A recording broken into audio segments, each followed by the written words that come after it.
Manfaatlar to'qnashuvi. Manfaatlar to'qnashuviga oid hollarga nisbatan ko'riladigan choralar. Manfaatlar to'qnashuvi hollarini tartibga solish uchun ularning o'ziga xos xususiyatlarini hisobga olgan holda quyidagi choralardan biri ko'rilishi kerak.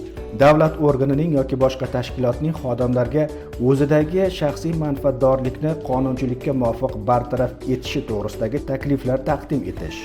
Xodim tomonidan o'zi mehnat faoliyatini amalga oshirayotgan davlat organining yoki boshqa tashkilotning manfaatlariga zid bo'lgan shaxsiy manfaatdorligidan voz kechishi.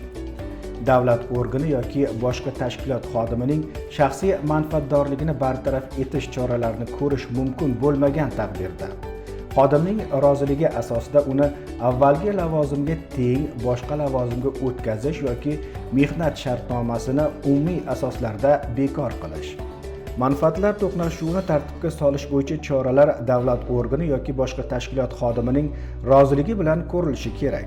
Davlat organlari yoki boshqa tashkilotlar tomonidan manfaatlar to'qnashuvini tartibga solishga doir choralarni ko'rish chog'ida biror bir shaxslarga, guruhlarga yoki tashkilotlarga afzallik, ustunlik berishga yoxud davlat organining boshqa tashkilotlarning xodimlarini, shuningdek fuqarolarni kamsitishga yo'l qo'yilmaydi.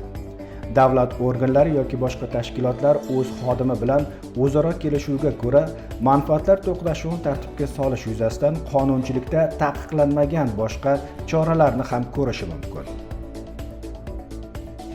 1707 90 kodi bilan 998 67 20, 71 kodi bilan 514 19 17, compliance kuchukcha uzbekstil.uz, UMK pastki chiziqcha antikorbon, O'zmedkombinat aksiyadorlik jamiyati ishonch liniyasi aloqa kanallari orqali compliance xizmatiga xabar bering.